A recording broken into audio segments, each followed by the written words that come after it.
Salut, j'espère que vous allez bien. On se retrouve pour la review de SmackDown du 18 novembre 2022.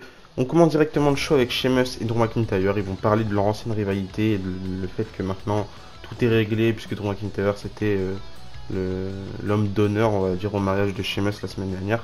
Enfin bref, on s'en fout un petit peu de tout ça. Mais on a Sami Zayn qui va faire son entrée. Sami Zayn qui va dire directement à Sheamus et à Drew McIntyre qu'il s'en fout et que la Bloodline s'en fout de savoir qui sera le cinquième membre des Brawling Brutes pour War Games.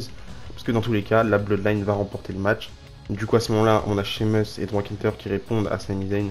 Ok, tu t'en fous de savoir qui est le cinquième membre, mais je pense que quand tu sauras qui sera le cinquième membre, eh ben, tu feras un petit peu dans ton pantalon. Donc ce sera un petit peu plus tard dans la soirée qui sera le cinquième membre de la team des Face.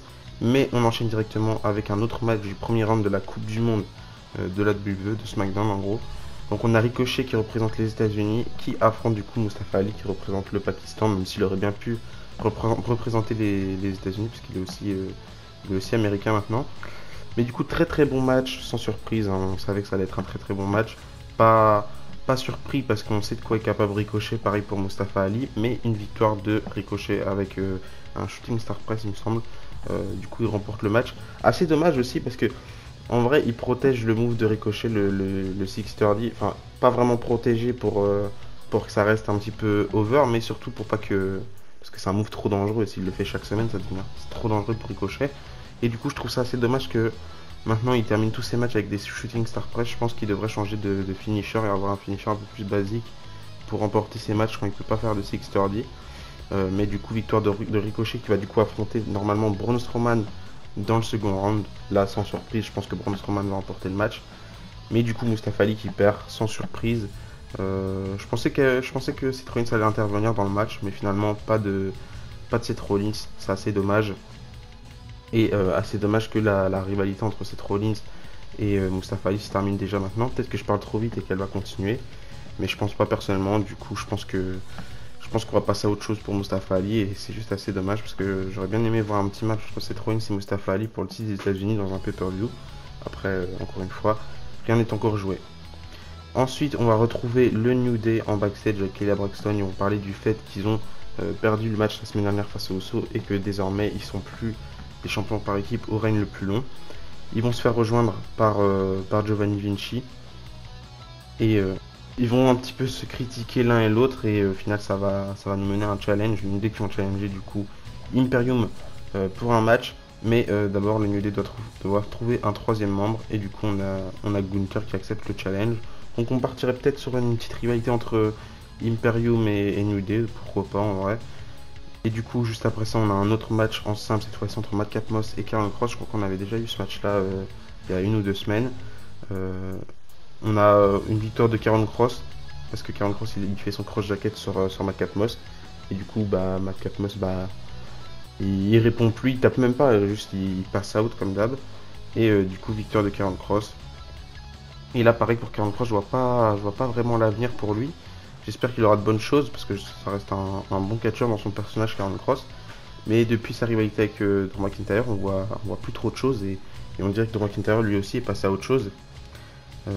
Après, il a battu aussi Karrion Kross à Crown Jewel, donc ça reste assez justifiable. Mais j'ai envie de voir d'autres choses avec Karrion Kross et peut-être se rapprocher du main event, pourquoi pas. Donc voilà. Ensuite, on aura un segment avec Bray Wyatt et LA Knight. Du coup, Bray Wyatt va faire son entrée. Il va vouloir s'excuser auprès de LA Knight qui va faire son entrée. Du coup, LA Knight va arriver. Il va dire qu'il accepte les excuses de Bray Wyatt, mais il lui met quand même une gifle pour dire qu'on est quitte. Donc, il lui met une gifle. Donc ça se termine pas entre Bray Wyatt et LA Knight. Et j'ai bien l'impression que la gifle qu'LA Knight a mis à Bray Wyatt, c'est peut-être la pire erreur de sa carrière. Donc voilà, on verra ça un petit peu plus tard. Ensuite en backstage, on retrouve Karrion Kross qui est avec Scarlett juste après son match et qui croise les Usos. Les Usos ils vont demander à Karrion Kross si c'est lui le cinquième membre de la team des Face. Et Karrion Kross va répondre simplement que c'est pas un mouton et qu'il prendra le titre de Roman Reigns au moment venu. Donc on commence à utiliser plusieurs petites choses avec Karrion Kross. Je vois bien un match entre Karrion Kross et Roman Reigns vers le Royal Rumble, pourquoi pas. Ça pourrait être intéressant. De toute façon, on a eu 2-3 rumeurs par rapport à ça dès que Karrion Kross a fait son retour début août.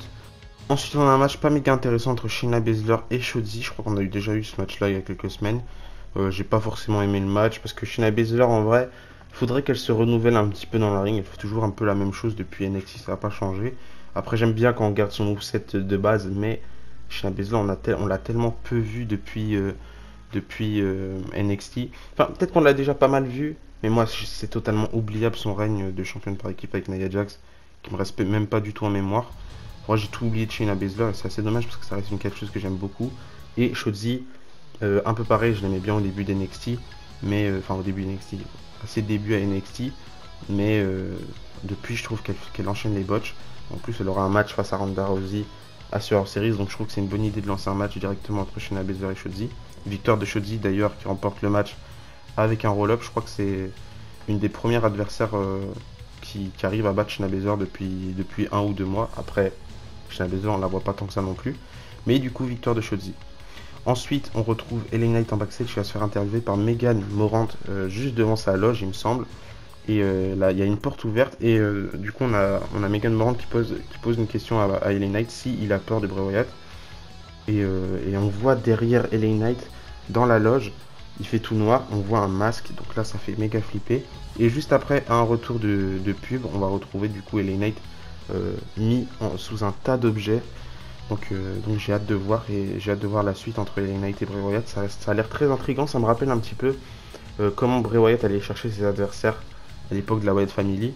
C'était toujours Bray Wyatt et la Wyatt Family qui allaient vers les adversaires et pas l'inverse. Et je trouvais ça très très intéressant parce que ça rajoutait un petit peu de l'intrigue dans le truc. Mais du coup voilà.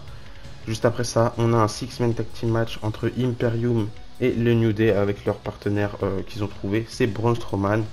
En vrai, c'est assez logique. Depuis quelques mois, j'ai l'impression en live event, il y a toujours Braun Strowman qui est associé avec le New Day. Peut-être que je me trompe, mais j'ai l'impression. Victoire du New Day avec Braun Strowman. Et on a comme l'impression qu'il y a un truc qui s'installe entre Braun Strowman et Gunther pour les titres intercontinentaux. Donc pour moi, ça ne fera aucune surprise. C'est Braun Strowman qui va remporter le tournoi de la Coupe du Monde pour affronter Gunther. Et c'est un petit peu dommage parce qu'on a l'impression que Gunther il a peur de Braun Strowman. Et ça, je trouve ça assez dommage. Mais un affrontement entre Braun Strowman et Gunther, ça peut être très très intéressant. Uniquement, personnellement, si Gunther conserve son titre. Parce que pour moi, il faut qu'il continue son règne. Du coup, victoire du New Day et Braun Strowman. Juste après ça, on a un autre match du premier round entre Butch et Sami Zayn. Je trouve que le match était très très bien, assez solide comme match. Victoire de Butch. Du coup, Butch lui va affronter, il me semble, Santos Escobar dans le second round. Et du coup, le vainqueur de ce match-là va affronter logiquement Braun Strowman parce que je pense pas que Ricochet va battre Braun Strowman.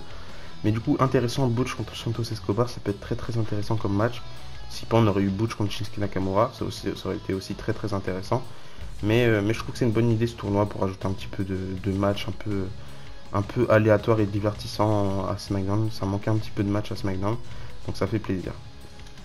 Forcément, juste après le match, on a une grosse bagarre qui éclate entre les Brawling Brutes et du coup la Bloodline. On a Roman Reigns qui fait son entrée pour venir aider les autres membres de la Bloodline. Il fait un petit peu le ménage, il fait un petit peu le tri, jusqu'au moment où on a un gros face-à-face entre Roman Reigns et Sheamus. Donc encore une fois, c'est peut-être un tease pour les prochaines rivalités de Roman Reigns.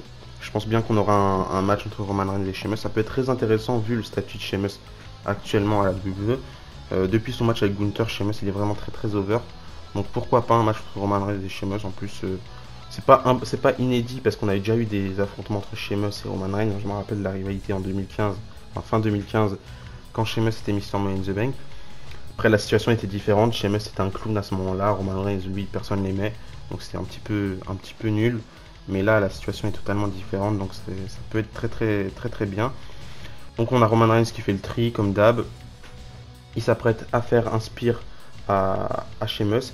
Mais à ce moment-là, on a Kevin Owens qui fait son retour. D'ailleurs, on avait plein de rumeurs comme quoi Kevin Owens serait blessé et qu'il aurait dû s'absenter 6 semaines.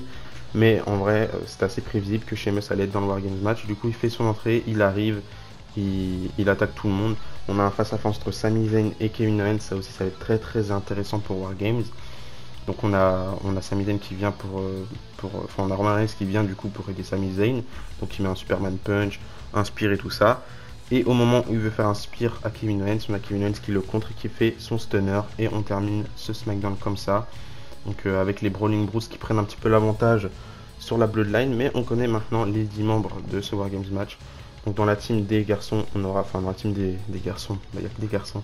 Dans la team des heels, du coup, on aura toute la Bloodline, Roman Reigns, Solo Sikoa, les Usos et Sami Zayn. Et dans la team des faces, on aura Sheamus, Butch, Ridge Holland, Drew McIntyre et Kevin Owens en tant que 5e membre. La semaine dernière, j'étais un petit peu dégoûté que ce soit ces membres-là, mais là, avec Kevin Owens, ça rajoute un truc, je pense que ça peut être très très intéressant. Et puis, c'est le premier Wargames match dans le main roster, donc ça peut être encore une fois très très intéressant. Par contre, pour le Wargames féminin, on sait toujours pas qui sera la 5e membre de la team des Face. Par contre, il y a eu une illustration pour le poster du match. Et on voit comme une fille avec une capuche et des cheveux bleus, du coup peut-être Sasha Banks. Après, je vais pas me faire de film. On sait que Sasha Banks, elle prévoit un truc. Elle a déposé plusieurs marques dans son entreprise, donc on peut pas trop savoir. J'espère quand même un retour de Sasha Banks à la WWE, parce que pour moi, Sasha Banks sans la WWE, ça va faire un petit peu bizarre, même si pour moi, ce serait intéressant quand même un petit run de Sasha Banks du côté du Japon, de la New Japan, pourquoi pas. Ça pourrait être intéressant. Mais du coup, voilà, c'est comme ça que se termine ce SmackDown là. Aussi, j'aurais bien aimé que le match entre Butch et Sami Zayn, en plus d'être un match du tournoi, ça aurait été un match pour l'avantage, pour déterminer qui aura l'avantage dans le Wargames match. Ça aurait pu être intéressant, mais on nous a annoncé que du coup, le match pour l'avantage sera la semaine prochaine. Et il me semble que ce sera Butch et... Non, je sais plus du tout. Je crois que ce sera... Déjà, ce sera les Usos face à 2 autres membres, mais j'ai oublié. Je crois que c'est Kevin Owens ou Ridge Holland, ou Drew McIntyre et Ridge Holland, je sais plus du tout. Mais du coup, voilà. Cette histoire de Wargames, ça rajoute un vent de fraîcheur à la WWE. Ça me rappelle la construction pour les Wargames NXT avec les matchs pour avantage. Donc ça redevient agréable à regarder la WWE, enfin du moins le main roster. Donc ça me fait plaisir. C'est la fin de cette review, j'espère qu'elle vous a plu. D'ici là, je vous dis à la prochaine. Et n'oubliez pas, tant qu'il y a du catch, l'espoir. Bisous bisous.